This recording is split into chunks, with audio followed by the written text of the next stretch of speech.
અમદાવાદમાં ભગવાન જગન્નાથજીની 148મી રથયાત્રા નીકળવાની તડામાર તૈયારીઓ કરવામાં આવી રહી છે।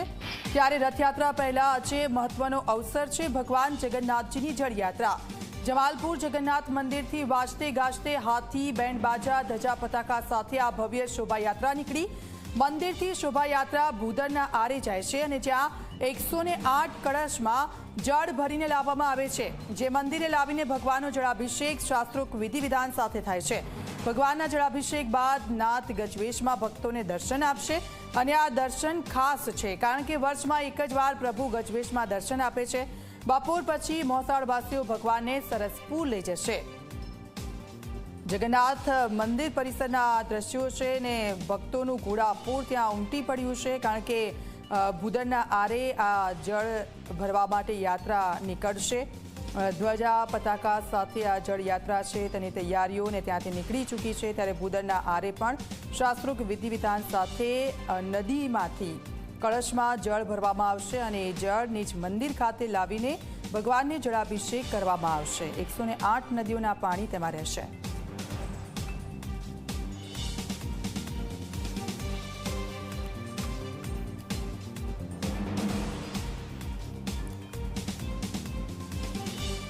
સીધા જઈશું જળયાત્રા માટે જે તૈયારીઓ થઈ રહી છે મંદિર પરિસરમાં કેવો માહોલ છે। અમારી સાથે અમારા સંવાદદાતા અલગ અલગ જગ્યા પરથી જોડાઈ ગયા છે। સપના અમારી સાથે જોડાયા છે, બંસી અમારી સાથે જોડાયા છે, અર્પણ પણ અમારી સાથે જોડાઈ ગયા છે અને થોડીક જ વારમાં ગૌરવ પણ અમારી સાથે જોડાશે। બંસી, આપની પાસે આવીશ કારણ કે મંદિર પરિસરમાંથી જ આ યાત્રા છે પ્રસ્થાન કરશે અને ભૂદરના આરે પહોંચશે। ભક્તોમાં કેટલો ઉત્સાહ છે આ યાત્રાને લઈને?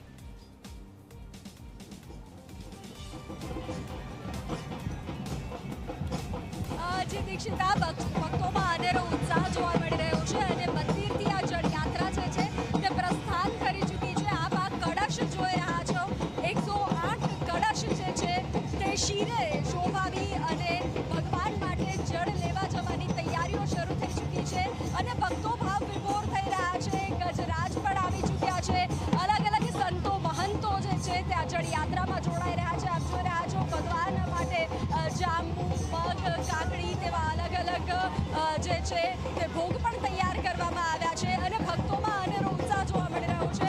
આપણે ભક્તો સાથે પણ વાત કરવાનો પ્રયાસ કરીશું। ભગવાનને શિરે ધરી અને લોકો જે છે તે ભાવ વિભોર થઈ ભગવાન માટે જળ લેવા માટે જઈ રહ્યા છે।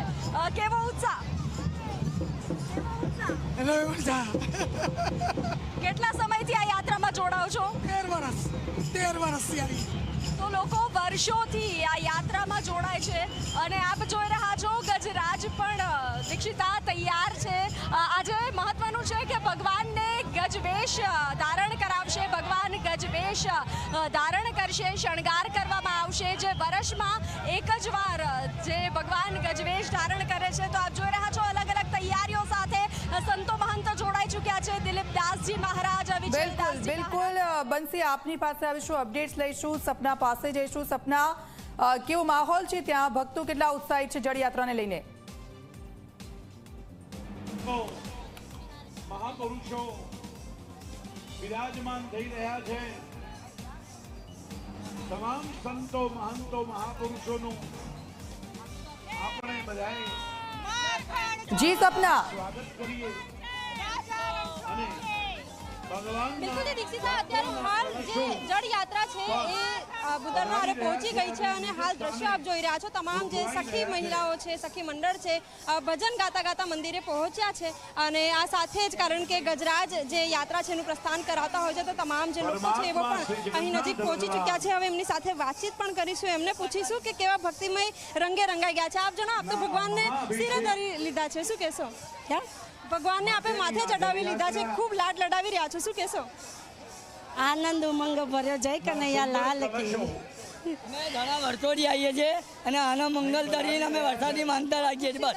બિલકુલ, હાલ જે દીક્ષિતા તમામ જે ભક્તો છે તેઓ અત્યારે મંદિરે પહોંચી રહ્યા છે અને જે ભૂદરના આરે છે ત્યાં પહોંચી રહ્યા છે અને સૌ કોઈક ભક્તો જે છે એવો ભક્તિના માહોલમાં રંગાઈ ગયા હોય તે પ્રકારના દ્રશ્યો હાલ અહીં જોવા મળે અને જે મહિલાઓ છે એવો પણ હાલ અહીં ઉપર એમની સાથે પૂછીશું કે એવો ભક્તિના માહોલમાં અત્યારે કેવા રંગાયા છે. ખાસ કરીને જે મહિલાઓ છે એમની સાથે વાતચીત કરીશું. એમને પૂછીશું કે તેઓ કેવા માહોલમાં રંગાયા છે. આપ જણાવો, ભગવાનને કાનુડાને રંગવાનો, ભક્તિથી રંગવાનો સૌ કોઈકનો અનેરી ઈચ્છા હોય છે અને અત્યારે આપ એ જ રંગે રંગાઈ ગયા છો. શું કહેશો? મને બહુ ખુશ થાઉં છું કે મારા પાણીથી, મારા જળથી ભગવાનને ભવલી દર્શન થશે. મને બહુ હરખ થાય છે. મને એટલી ખુશી છે કે હું જિંદગીભર યાદ ભૂલી ના શકું. એટલી મને ખુશી છે કે આજ મારા જળથી હું માથે અભિષેક કરવાનું પાણી લઈ જઈશ. એટલે આટલું હરખ છે. એટલે આજે હરખથી અમે એટલા ગાંડા થઈ ગયા છે કે પૂછવું જ નથી. અમે બિલકુલ સૌ કોઈ હરખના રંગે રંગાઈ ગયા છે, ભક્તિના રંગે રંગાઈ ગયા છે. સૌ કોઈ આપ જોઈ પણ રહ્યા છો કે ભક્તો જે છે એ ભગવાનના જય નાદ પોકારી રહ્યા છે. આપ જણાવો, ખૂબ જોરથી નાદ પોકારી રહ્યા છો ભગવાનનો.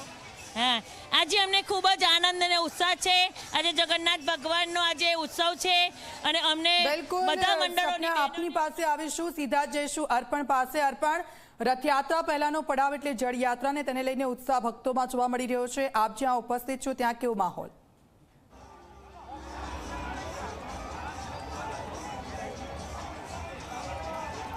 બિલકુલ દીક્ષિતા, જે રાહ જોવાઈ રહી હતી તે કળશ યાત્રા આખરે સોમનાથ ભૂદરના આરે પહોંચી ગઈ છે.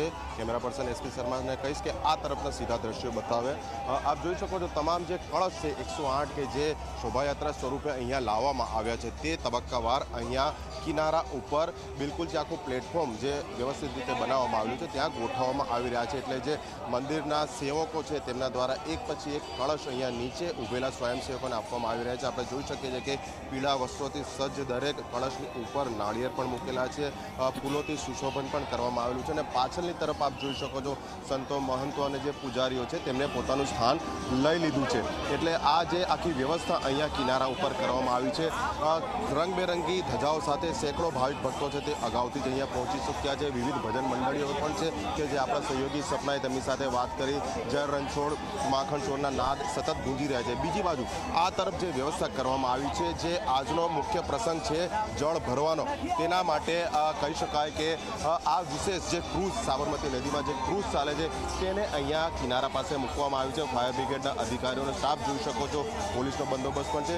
આ ક્રૂઝમાં બેસી મંદિરના મુખ્ય મહંત દિલીપદાસજી સહિત જે મંદિરના ટ્રસ્ટીઓ છે તે ખાલી કળશ લઈ અને આ ક્રૂઝમાં જશે. તે બાદ ક્રૂઝ નદીની મધ્યમાં જશે અને ત્યાંથી જળ ભરી